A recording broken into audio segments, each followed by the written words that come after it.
Good morning. Today is Friday, April 24th. This is a special meeting of the Policy Committee.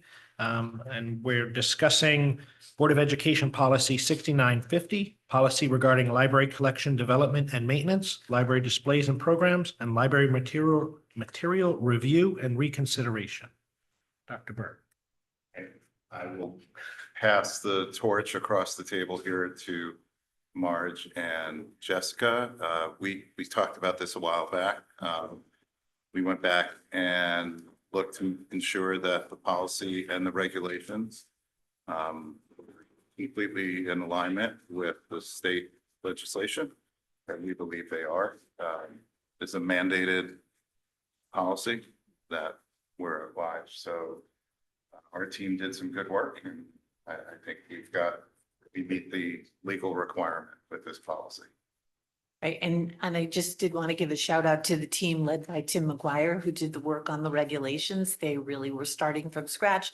They worked with some of our library media specialists, our administrators, one of the library media specialists from the Darien Public Library and the State Library Association to do the work of drafting the regulations. Questions, comments? Join. So just a few things. I don't have page numbers on my draft here, but so when we start with the review committee, is that all statutory? Like it has to be 2 parents and a board member? Yes. And then the only standard about reconsideration is whether or not the process was forward, like someone can appeal, but the only standard is whether or not the process was followed? That's what's written in the statute. Okay. Yes. Oh, am I the only person? The collection and development, I have, let's see. Is this the process for each individual book that comes in? Do they have to go through this whole, so every time there's a new book brought in by the library, or do they have to go through this entire, or they want to take a book out because of one of the many reasons? Do they have to have the entire committee meet and go through all of this, or are things left to library media specialist discussion?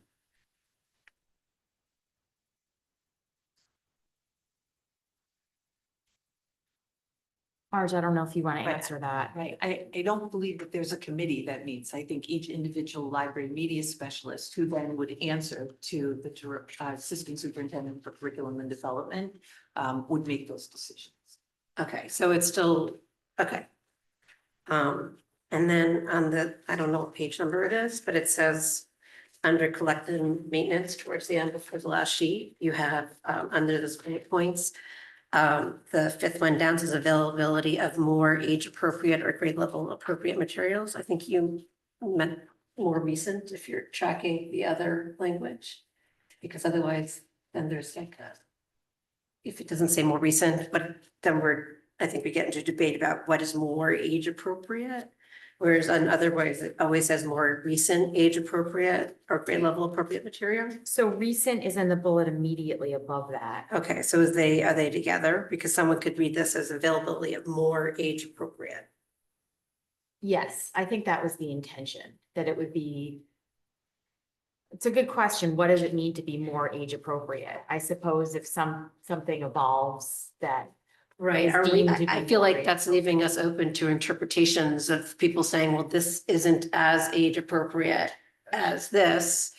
As this book that here is a more age appropriate book. I feel like that's a huge judgment call. And leaving us open to a lot more challenges than would otherwise. We do have the resources that give recommended appropriateness for age bands in the regulation. School Library Journal, Book List, Perkis, Common Sense Media, and all those applications help us in making those determinations. So when you search a book, it will give you a grade level in terms of readability, and then a range of content appropriateness for the age level. Okay, so this is, I still feel like this is leaving us open. There's also a process for assessing appropriateness, which is immediately under those resources that Dr. Byrne just listed. Right. And so, the idea would be that it wouldn't be as subjective as you're suggesting, because you have those objective professional sources, and then you have a process to assess appropriateness. Right. Spelled out. I'm more worried that someone's going to ask us to go through that process over and over again when we might not need to. And it really stood out to me because in all other places, it says more recent age appropriate or grade level appropriate material. I can find it where I was with that earlier.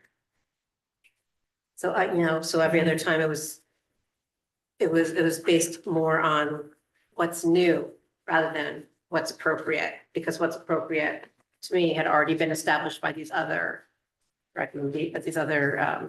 sources.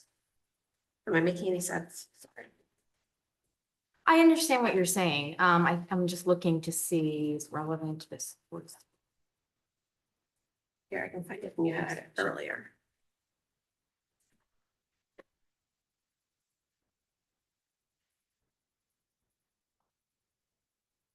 So in the library collection development and maintenance section, it says more recent age appropriate or grade level appropriate material.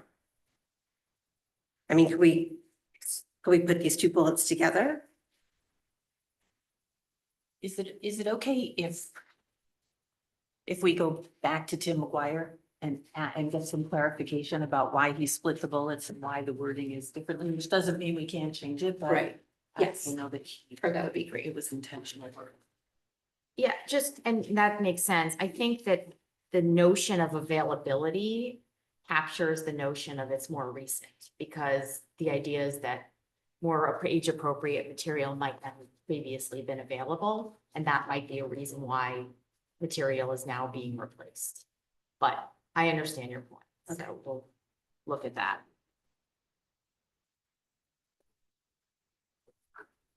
Anything else, Joanne? Anyone else? Sure. So I appreciate all the work you, Marge, did on this, going back and taking another look. I appreciate Tim's involvement. I know we've spoken about this a little bit and you guys went back after we had the first reading. I think the overall problem with all of this is that it really rankles because we're the local board. This is an issue that has been of concern for a lot of parents locally for a number of years. And we're being basically usurped or preempted, however you'd like to look at it, by Hartford, who's making a determination what is best for our children and what is the best process we have to follow, and we have no choice in it. We're being ordered by statute to do X, Y, and Z, whether we think X, Y, and Z is the right thing entirely or not. This is really a bad example of Hartford usurping local control, where this is something we as parents are very, very interested in and like to see their interests represented for their children. So I think this is probably one of the most heinous examples I've seen in a long time come down from Hartford. I think it's somewhere in the second page. It says that the Board of Education has made a determination, the library specialists are the experts to do these activities. We've made no such determination. We have no way of evaluating that. So really, we're being jammed and compelled to do this. We are losing local control, and that's why this has been a struggle for us to get across the line. We have no choice for being told what we have to do from the state. So to me, that's the bottom line here, and that's the overall arching problem. And I appreciate everything the administration has done, but our hands are tied, and it's very disappointing. Bill? Thanks, Dave. I concur with everything you said. My question is how sticky, so the way I'm going to phrase it is, once a book or material is in the library collection, it seems very difficult to remove it under this new policy. So I'm looking at referencing the same page Joanna was referencing. It's page 19, 12 after 19, the way it shows up on my screen. So the same page Joanna was talking about, collection maintenance is the subhead. And the board has heard many parents come forward and testify about the explicit nature of some materials in the collection. But according to these criteria, or am I missing it? There's no way based on the criteria laid out in the policy to remove a book or objectionable material that we would find prima facie objectionable? I don't think you could find anything prima facie objectionable. I mean, there's, yes, you wouldn't put something in elementary that you might put in high school, but I think when you get up to the higher levels, something that one parent might find objectionable, another parent might not. And I think it's a large range of people, with different feelings on what that might be. So I think if you're talking age levels, maybe we could agree on that, but to say that something is just objectionable on its face, especially at the higher levels, I think you'd find a lot more disagreement on that.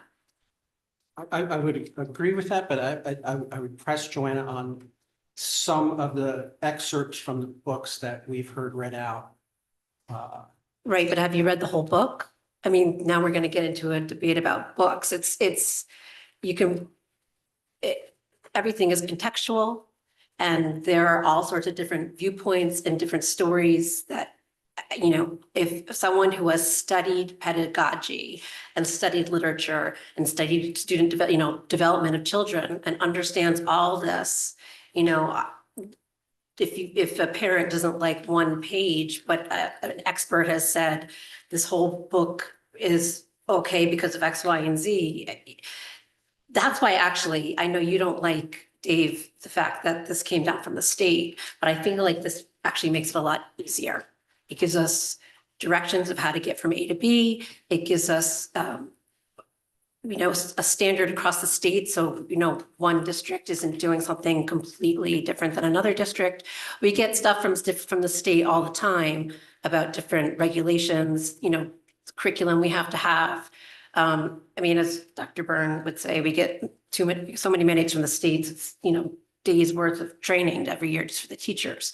So I'll leave it at that, but I would just start with I don't think anything on its face just be Bill, objectionable. I'd just like to say, if you look at Appendix B of the regulation, it's request for reconsideration of library material. That is part of our procedure. So you give your explanation of why, and then we go through the process that's defined in the policy and the regulation. So, and looking at the resources to help us in that process. I know I was involved in the conversations in looking at what the different platforms were to be sure that they gave us a wide range of information and good information. But there is a process in place if there's a concern, and we will follow that. Yeah, and I think, Joanna, a couple of thoughts in response to that. We're sort of looking subjectively or objectively. Objectively, the thought has been from a number of parents and conversations we've had that there should be a tie back to the educational purpose and to what's being taught course-wise. Whether something's subjectively objectionable or not, that's definitely more difficult. But if we don't have an educational purpose, we can identify why do we have material. That conversation goes away with this, which is difficult. The other question is just generally, and this is big and we're never going to solve this right here today in policy, but if you certainly look even at the federal level and Chevron deference, and this has been going on for administrative state and who makes decisions and deferral to experts, there's not a lot of comfort with deferral to experts by all people. And just because you have someone who has a certain training or we think they should have some expertise, they get to make the rules. There's a lot of people in this town who don't agree with that. And so part of the reason you have the local board of education and we have us coming to all these meetings is to represent the interests of those people who vote for us, which may not be the same as Hartford. In the 169 towns that exist in Connecticut would maybe like a lot of discretion to be able to do their own things that they can't have because Hartford's pushing it. So if you look at the whole structure of why we even come to these meetings, it's being taken away from us. It's being taken away from our parents by The reason we have this meeting is because we're required by the state to have policies. Then why have a board? So let the state run it? That's an easy retort. I think there's a reason and an interest by the parents in town to have this board represent their interests. But parents aren't objective. Parents are emotional. What I think is right for my kid you might not think is right for your kid. But why should what you think, determine what my kid can and can't do? So as a society or as a town, we've decided that the Board of Education will hire people to make these decisions. And yes, the state has given us a very strict, there's some things in here that I wish that we could change, way of doing things. But overall, I think this process gives everyone an opportunity to object to anything they want. If you look at the sheet, like Dr. Byrne was just saying, it's very open. You just write whatever you want about whatever you think is wrong or whatever you object to. So Yeah, and I hear you, and there may be a valid point in that individual parents can't be objective. There's an argument there that that's why we have a democratic process and we elect this board and we go through deliberations and we show up and we do this work, is to sort of get a community consensus versus individual objective opinions to aggregate that. Somebody had a comment that they'd rather be ruled by the first 30 names in the Boston phone book versus experts. I think that is not a terrible intuition. We have everybody come together, vote, express their views, and go through this process so we do get the objective community overall values expressed in actions taken on behalf of our children. And I, personally reject the idea that there's an expert who can figure out how to raise my kids better than I can.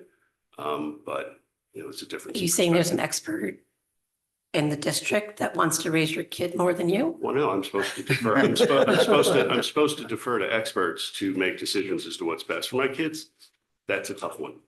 I'm not saying I've made every decision perfect, but I don't know. I don't think there's some magical expertise certification that gives such an ability.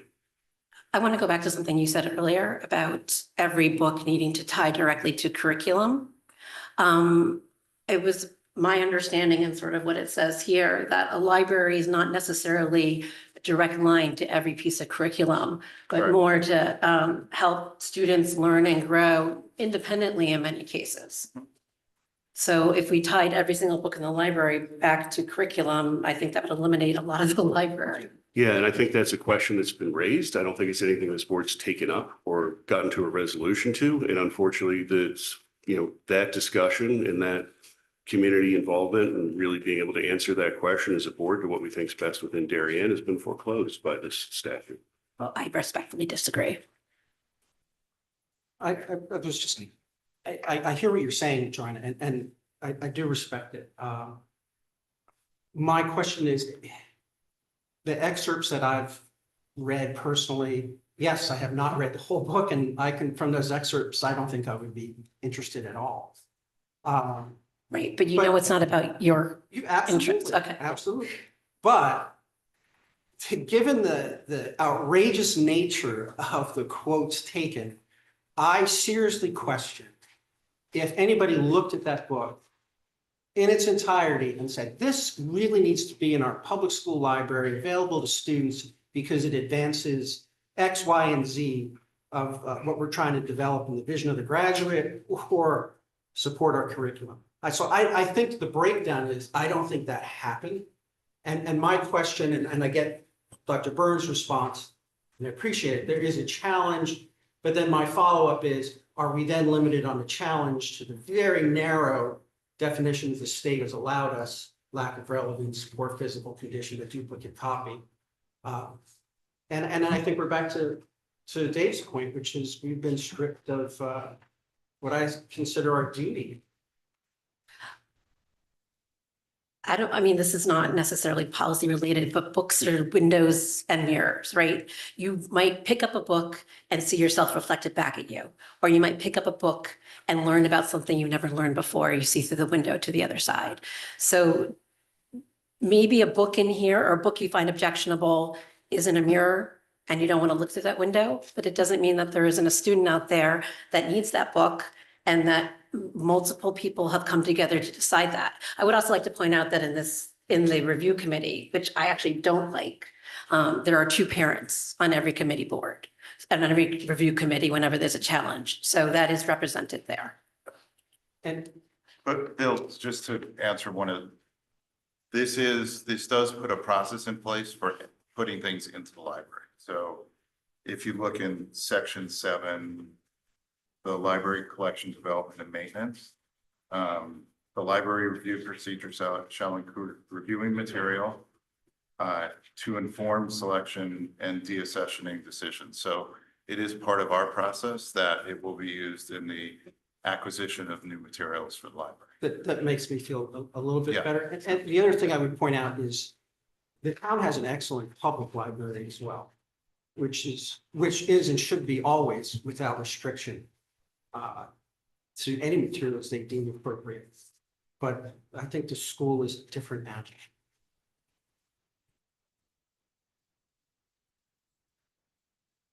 Other points on this?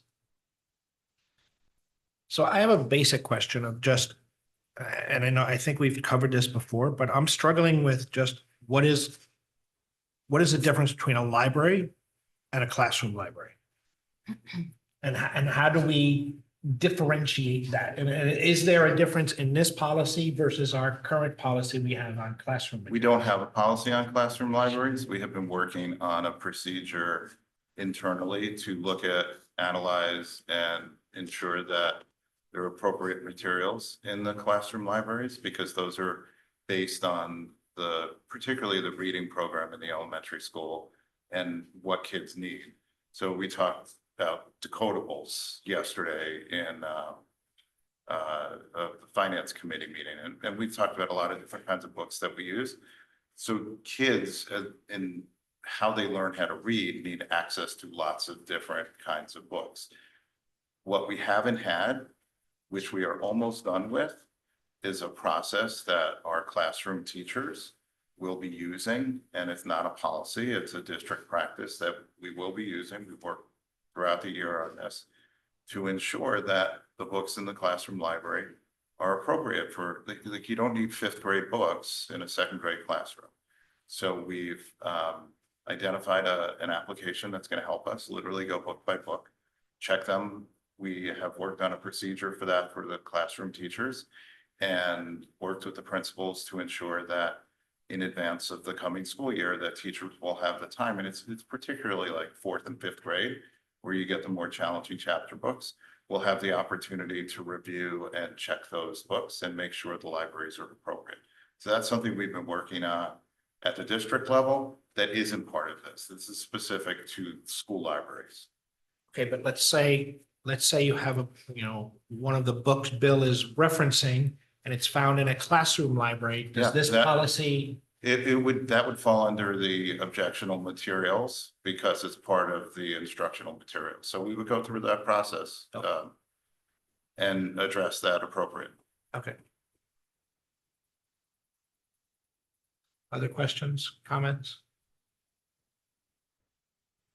Okay, I guess we need do we want to move this forward to the board for discussion at the board I level? would just like some clarification from Tim on those 2 bullet points and Before why we he move separated forward? them. Yeah, if that's Okay. all right. I think my other question with this, sorry, I did have another thought, is, and this is my ignorance of, so the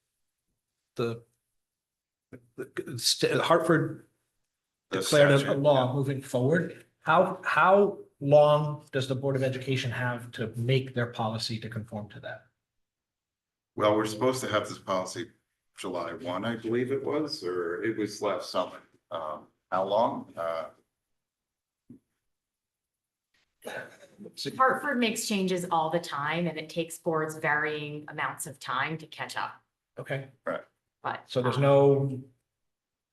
nothing says that by.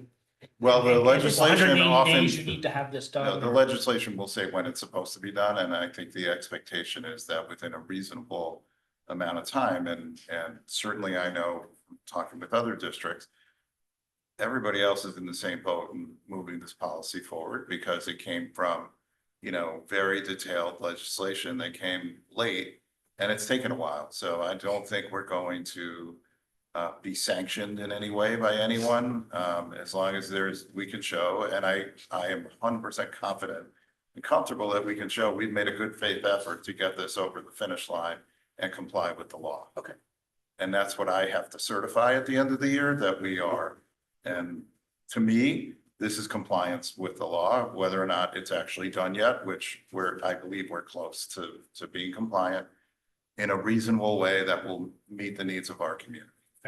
Okay, Given the other issues that people are concerned about, I think we can work this through and ensure that our libraries are good resources for our children and our educators. so to your point, do you want to have this move, Mr. McGuire to review with Marge on those 2 points and see bring it forward on Tuesday? Or do you want to wait Yeah. until our next policy meeting? No, we could do that way. We can get that clarification. Absolutely. Yeah, no, we that's could do fine. that. Okay, other points? I'm in no rush to, and, unless the state has spelled it out with a hard deadline. And I've seen other issues in other areas where the state will say this must happen, but then gives no deadline. And Well, the legislation does say that we were supposed to have this in place by, so, but it doesn't give a deadline. But no, isn't it the problem- is, there's the deadline. Isn't the problem that if somebody wants to challenge a book and we There's don't no- have a process in Right. place, we have to scramble to do it? Right. Yeah, we could just say, thanks, we're not interested in your challenge right now. Really, that's, and this would dictate a policy. Wait, didn't we have a policy that we put in when Alan was here for book challenges? So we do have a process. in For, place. for curriculum materials, not specific to the library collection, but if Okay. someone has, yeah. Understood. Yeah, I'd be curious to know the implementation date, the required implementation date before we move forward. Yeah, I believe it was effective immediately, but I can confirm that. Yeah. So the challenge is if somebody were to bring a challenge between when you adopted this and, you know, before you've adopted this, you'd have to follow these procedures. So you'd have to get it on the books before you address the challenge. Okay. And going back to going back to the classroom curriculum policy, is this in any way in contradiction, collaboration, whatever words with that policy? And how do parents define which is curriculum, which is school library and how? Well, when a parent is concerned and they speak to their administrator, we know the path to recommend they follow. So they run the chain Yeah. go through the They chain go of through command the and will be chain, steered in the yeah, correct. and we'll steer them in the correct approach. So I actually have the statute in front of me. It was effective June 30th, 2025. That was the effective date of the statute. What was the implementation requirement date? Same. Same.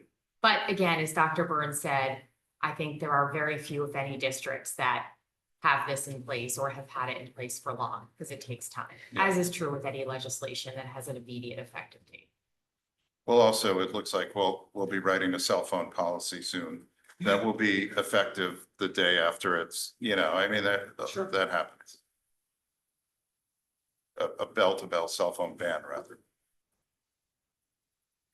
So do you guys want to wait until the next policy meeting to have this reviewed? Or defer to Chair. My recommendation think- would be to bring it forward. the clarification on Tuesday and move forward. I would agree. I think we have to eventually. We're gonna have, with the get new it together. legislative session, we're gonna have a load of policies that we're gonna need to work on. And, we will get the clarification, understanding where everyone's positions are and bring that forward. All right, so a sense of meeting, are we okay to bring this forward on Tuesday?